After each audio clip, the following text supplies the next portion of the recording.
I want to show you a verse in 1 Timothy chapter 6.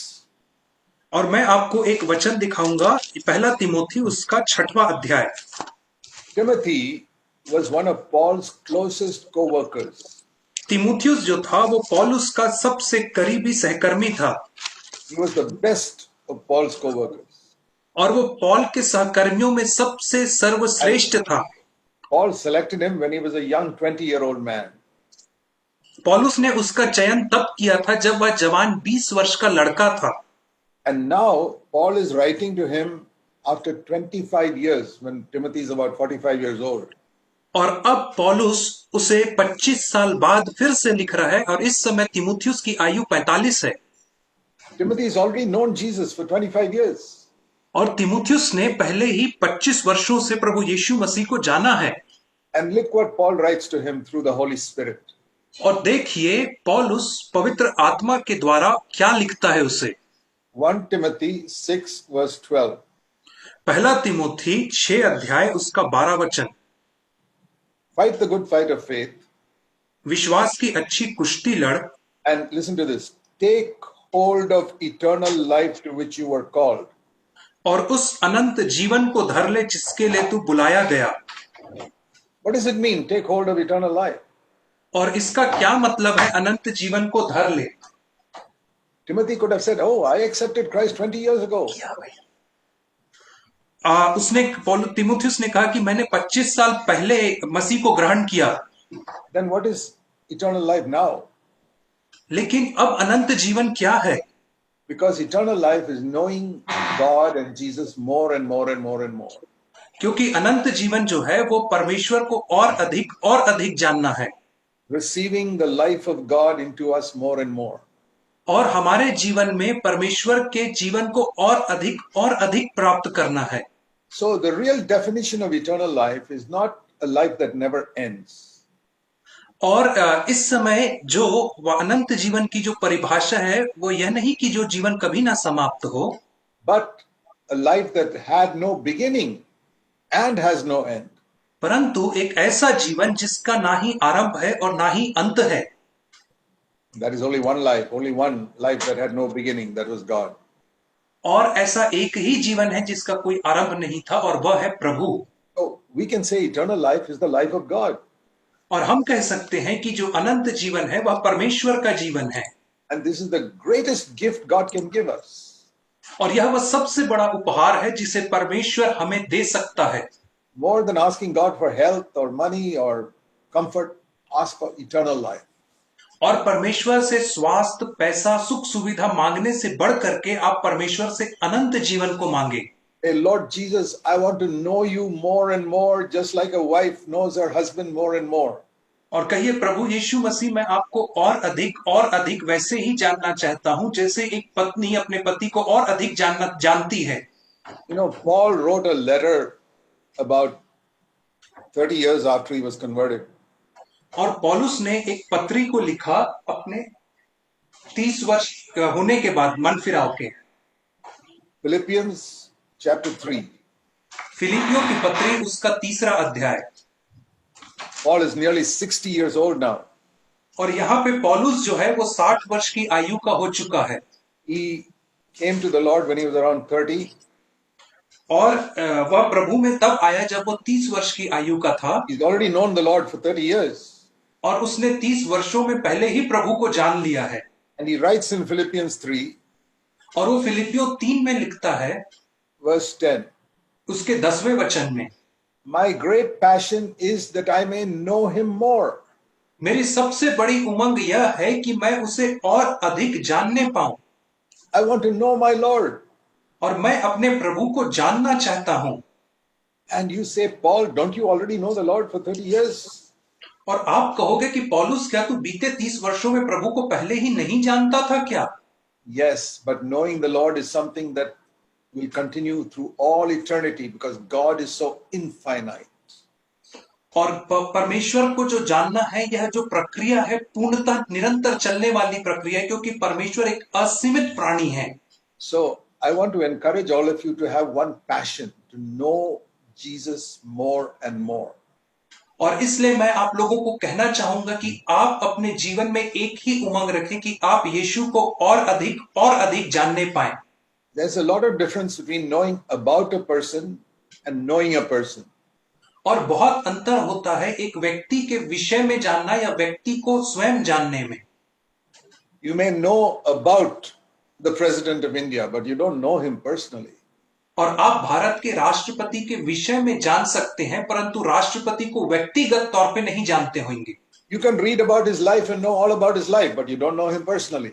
आप उसके जीवन के बारे में पढ़ के उसके जीवन से जुड़ी हर चीजों को जान सकते हैं परंतु आप उसे व्यक्तिगत तौर पे नहीं जान पाएंगे। In the same way, you can read and know all about Jesus Christ and not know him personally.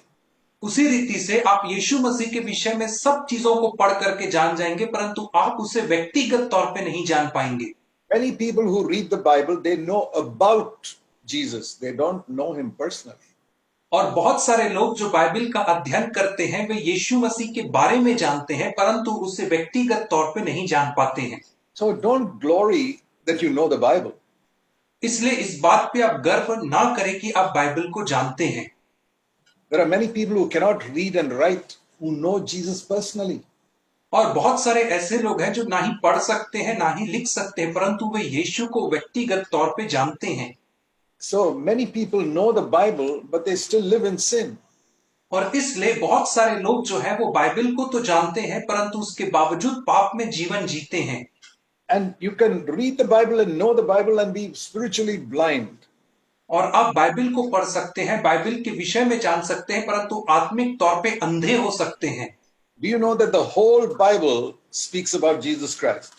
और क्या आप जानते हैं कि जो संपूर्ण बाइबल है वो प्रभु यीशु मसीह के विषय में बात करती है। Let me give you an example. मैं आपको एक उदाहरण दूंगा। In Luke 24, we read about Jesus after his resurrection. और लूका 24 अध्याय में हम यीशु मसीह के बारे में घटना पढ़ते हैं जो उसके पुनरुत्थान के बाद घटित होती है। Please turn to Luke chapter 24. और कृपया करके आप मेरे साथ निकाल लीजिए लूका रचित सुसमाचार उसका 24 अध्याय। In Luke 24, लूका 24 में we read that there were two disciples who were walking to Emmaus in verse 13. और 13वां वचन में हम पढ़ते हैं कि दो शिष्य थे जो इम्माउस नामक गांव को जा रहे थे।